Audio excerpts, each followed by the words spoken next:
पप्पू यादव राजनीति छोड़ रहे हैं? जी हां, बिहार के मसीहा माने जाने वाले राजेश रंजन उर्फ पप्पू यादव से जुड़ी इस वक्त एक बड़ी खबर नजर आ रही है। नमस्कार, आप देख रहे हैं बिहारी करेजा, मैं हूं सृष्टि वर्मा। आपको बताएं कि आज अपने फेसबुक लाइव में कई तरह की बातें पप्पू यादव की तरफ से कही गई है और साथ ही साथ पप्पू यादव ने यह भी कहा है कि मेरा तो मन करता है मैं तो राजनीति ही छोड़ दूं। तो लगातार बिहार सरकार पर और उनकी हर एक नाकामयाबियों पर सवाल उठाने वाले पप्पू यादव को आखिर ऐसा क्या हुआ कि अपने फेसबुक लाइव में आते ही राजनीति छोड़ने की बात कही। सुनवाते हैं आपको और यह भी दिखाते हैं कि आखिर पप्पू यादव लाइव आते ही किस तरह से निराश नजर आए हैं। नमस्कार। मन करता है कि अब राजनीति छोड़ दे, बस मानवता की सेवा करें। तकलीफ होती है कि इस कंट्री में जनता भी भ्रष्टाचारियों को, बेईमानों को, लुटेरों को, बलात्कारियों को चाहती है। जिसके पास जितनी बड़ी दौलत, जिसके पास जितना बड़ा 47-56, जितने बड़ी संख्या में बलात्कार करने की तजुर्बे, मां और बेटियों और लड़कियों का शोषण करने की पूरी ताकत, चाहे वो बाबा हो या पॉलिटिशियन, पदाधिकारी हो या कोई व्यक्ति, वही लोग इस देश को चलाते हैं। क्या आपको नहीं लगता है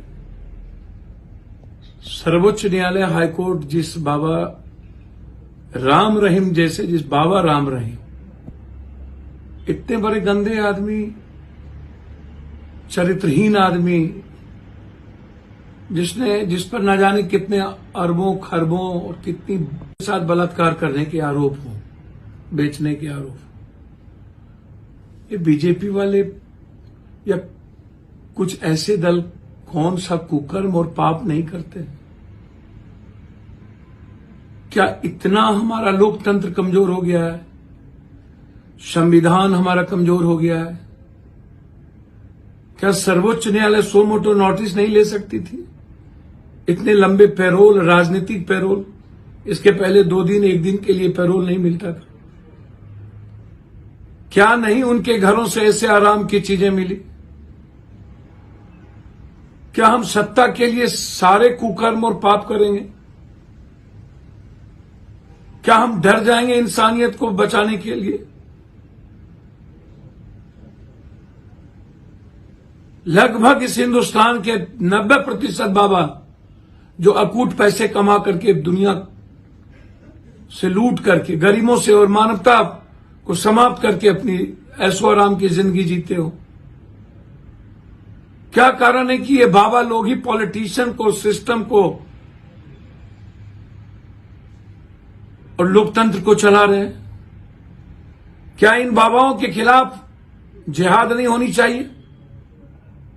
पॉलिटिशियन के पहले बाबाओं के खिलाफ जिहाद करने की जरूरत है। पहले चुनाव के लिए पैरोल दिया गया इन चरित्रहीन को, जिन्हें फांसी होनी चाहिए, जिन्हें काल कोठरी में बंद होना चाहिए। कोई हो, कोई बाबा राबा कोई हो, जिनकी नजर बेटियों पर हो, बहनों पर हो, उनको जिंदा रहने का राइट है। उन्हें Z+ सुरक्षा दे दिया गया। उसके बाद आप बीजेपी करते हो। गाय के नाम पर मुस्लिम घरानी में जिंदा जला दिए, जबरदस्ती गाय कहवा करके। पूरी देश की बेटियों पर, बहनों पर, मां पर जिन चरित्रहीन बाबाओं की नजर होती है, वो इस बीजेपी की ताकत है।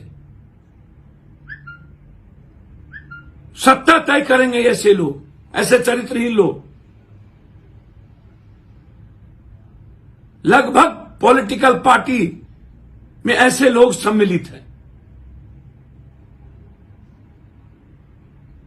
हमें तो लगता है कि हमारे जैसे परिवार को अब राजनीति से दूर होना चाहिए। जंग की आगाज करनी चाहिए इन बाबाओं के खिलाफ।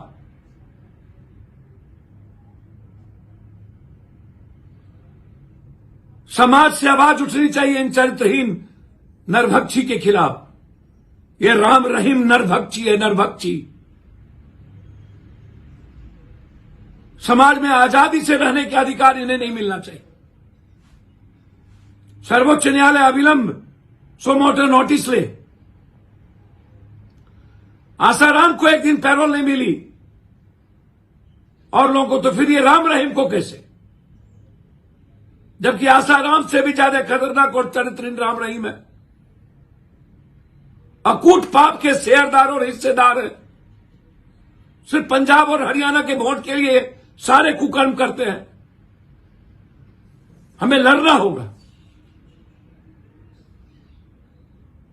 है हिम्मत तो तैयारी करे ये राम रहीम। मैं लड़ने को तैयार हूं और मरने को भी तैयार हूं।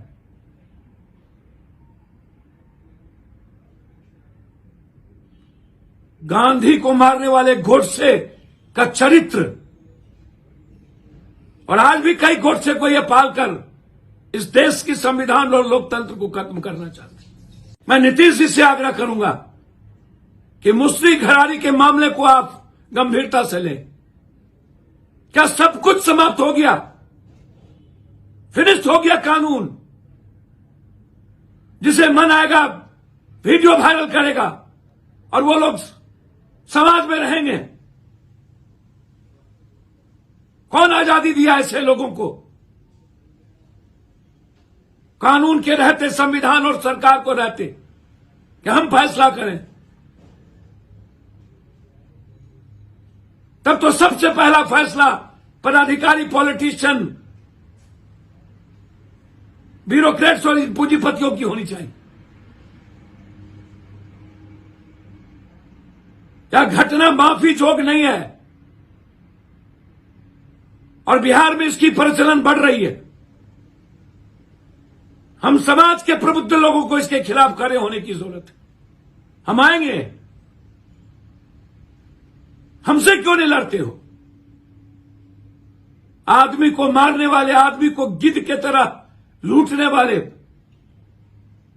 इस देश की संस्कृति और लोकतंत्र और संविधान को समाप्त करने वाले, बेटियों और मां बहनों का सौदा करने वाले, वो जानवर के नाम पर इंसानियत के लिए खतरा बन चुका है। कानून के द्वारा ऐसे लोगों को बहुत दुखद घटना हमें झकझोर दिया है। इस राम रहीम जैसे नरभक्षी को Z+ देने से मन नहीं करता कोई शासन प्रशासन की सुरक्षा लेके चला जाए।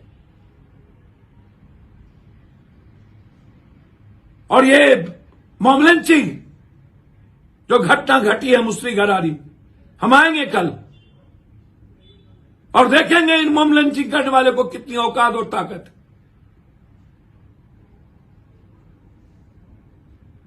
प्लीज हाथ जोड़ के विनती करता हूं मैं, नीतीश जी, न्याय करिए उस परिवार के साथ, उस बच्चों के साथ। और सर्वोच्च न्यायालय से आग्रह है कि सो मोटो नोटिस लें और ऐसे लोगों को काल कोठरी में होना चाहिए। आप निर्णय दें, अन्यथा कानून और संविधान और न्यायपालिका पर से भरोसा उठ जाएगा सबका। धन्यवाद। जैसा कि अभी अभी आपने इस वीडियो में देखा कि पप्पू यादव अपने फेसबुक लाइव में आकर क्या कुछ कहे हैं। फिलहाल के लिए इतना ही। तमाम खबरों के लिए बने रहे हमारे पेज बिहारी का रेजा के साथ। अगर आप इसे फेसबुक पे देख रहे हैं तो फॉलो, शेयर, कमेंट जरूर करें और अगर आप इसे यूट्यूब पे देख रहे हैं तो सब्सक्राइब, लाइक, शेयर जरूर करें।